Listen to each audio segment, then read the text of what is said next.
Hello everyone, this is Aaron with VFXCentral.net, and today we're going to be creating this effect. This is from Scott DW's Stormtrooper's CRIBS video, and Vader here is picking up one of the Stormtroopers. So let's get into this and see how it's done.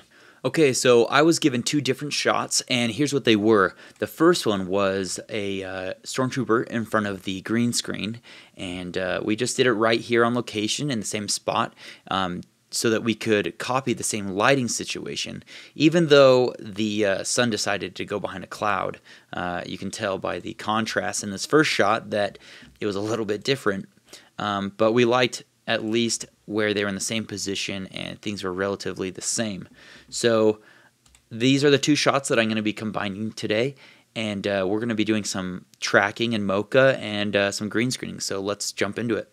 In order to track this, you need to find some high contrast points, and there's a couple of different ways to track this. There's a built-in camera tracker, a 3D tracker that comes with it. You can use that, or you can go up to here to animation. Make sure you select that layer. Go up to animation. You can do it right here, camera, track camera, or track in Mocha AE. And then there's a built-in tracker as well. I prefer to do the track in Mocha AE. It's really, really powerful. So if you click on that, it's going to bring up Mocha. Mocha is one of the most powerful trackers that I've ever used. It's really easy too. So you can see we have right here these red markers that indicate our in and out points. And because it's 4K or 5K, it's going to play pretty slow. So what you want to do is we want to use a spline. You want to choose a place where the Stormtrooper will be standing. So I'm going to choose right here because there's some contrasted points right here. So what you do is click on our spline tool, and you just click away. Right click so that it'll close your spline, and then go to the beginning of the frame, and all you really have to do is click track forwards and let Mocha do the rest. We'll come back when this is done tracking. Once your track has held its position really well, all you have to do is click export tracking data, copy to clipboard, and let's go back into After Effects. You want to create a new null, and we'll name this tracker. And make sure it's at the very beginning of the frame, and you simply hit paste. And if you hit U, you can see there's a whole bunch of keyframes that were created. Now, what it does is you can see it moved it up in this top right corner, so we actually have to uncheck anchor point, right click and reset it, and you'll see that it moved right back to where it's supposed to be. We actually need to pre-compose this Stormtrooper layer before we connect it to the tracker so that we can key it out. So if you click on that layer and you do Command-Shift C and do move attributes to a new composition, hit OK. Then we reparent this back to our tracker, and now we're ready to key it out. To key out our Stormtrooper, I prefer to use the Keylight plugin. So if you click on his layer, go to Effect, go down to Keying, and do Keylight. Simply select the color we want to use. We can see it's removed most of our green screen. And then if we go to Combined Matte, we can see that we still have some of the green screen in there, and we also have some of the detail in the Stormtrooper that is lost. So go down to Screen Matte, and we need to just move our black point up a little bit, and we need to move down our white point so that he is solid. And that should be pretty good.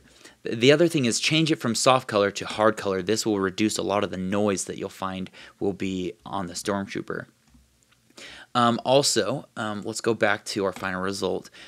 We can see there's a little bit of a black line surrounding our Stormtrooper. So if we do the screen shrink and grow and increase this or decrease it, it'll remove a lot of those black lines surrounding our Stormtrooper. Also, doing like a 0.5 soften will help you reduce a lot of this as well. So next we need to pre-compose this. So click on the layer, do Shift Command C, click Yes, and then we need to create a roto. So let's click on our pen tool, and we'll just simply cut him out of the rest of the footage, like so. And we can see we have a really good key. So if you click on M and make a mask point and go halfway and make sure that we still haven't lost or we haven't gotten anything else in this shot, and go to the very end and make sure that we're still holding this. It moves a little bit, so we're just going to shift our mask, and I believe that that worked pretty well. So we need to make it look like he was actually in the shot, and we can see he's not as contrasty, and some of the colors a little bit off. He looks a little more blue. So what I like to do is drag the levels effects, put it on him, and first just do some contrast. We can already see we're getting it's starting to look a little bit better, and it's really just kind of trying to match what these guys are looking like. So if we think the blues are looking a little off, so let's just turn it up a teeny bit that way. It's getting a little bit closer. Now it feels a little green. Let's maybe turn that down. And that's getting pretty close. We're getting closer. And this is really just a lot of tweaking until we get it right. I think this is going to do for now for this. If we play back, we can see, yeah, it's looking pretty good. Now let's animate the Stormtrooper floating off the ground. So what I like to do is click on his layer, press P for position, make a keyframe, and watch Vader's hand as it slowly goes up. So it's going up around there. So let's just drag him, hold shift to make sure it's straight. And it goes up to like there. And right click on this keyframe, do an ease out so it slowly rises off the ground. And we can see it's starting to look pretty good. Let's play this back. It's looking good. Let's maybe do another ease in so it slows into that. Stretch it out a bit further. If you press graph, we can make it go ease in a little bit smoother than that too.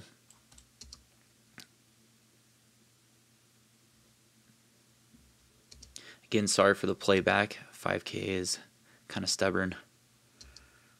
Okay, I think we are looking good. Again, if we play it back, we can see it's looking good, but it feels kind of cheesy when his feet just kind of stay flat. They don't really move. They're just kind of flat to the floor. It would have been nice if we actually had some ropes that pulled him up and his feet could actually point. But we can fix this in After Effects. And what we can do is if we click on his layer and we click on the pen tool, the puppet tool, we can make some joints on his feet. And this will give us the ability to be able to make it look like his feet point. So if you make a couple of points right there and click on his layer and press U, we can see a bunch of keyframes are made.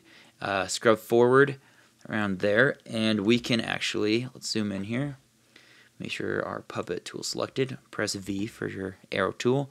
We can actually manipulate this layer and point his feet a little bit more. Maybe bring his heels in, forward, and then his feet down. We can see it's cutting it off right there, and we need to mess with our mesh and see if we can get some of that back. I believe by increasing it, yeah, there we go. We were able to save some of his feet. So let's go back to the beginning, and we can see now, look, his feet look like they're pointing a little bit more. And we could go even a little bit further, but again, we have to be careful not to distort it too much. Okay, so what I found to be easiest to remove this line was I actually duplicated the layer, removed the puppet tool off the top layer, drew a mask around the Stormtrooper, tried to close it off close to his knee joint, and that did the trick for me. I know there's some other ways, and I'd love to hear some other ways that you guys have figured out how to remove that from the puppet tool. But that's what I had to do right here. And after you turn on your motion blur, you really can get away with a lot more.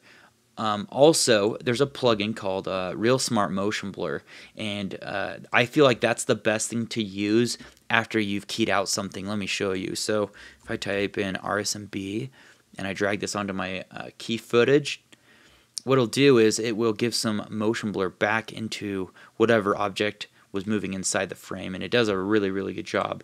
And that will also help you disguise a lot of your compositing as motion blur and things like that. So yeah. Alright guys, that about does it for this tutorial. Thank you for watching, and I hope it was helpful. Some other things you could add if you wanted is anytime this Stormtrooper kind of crossed over into this light area, you could add a shadow or something like that.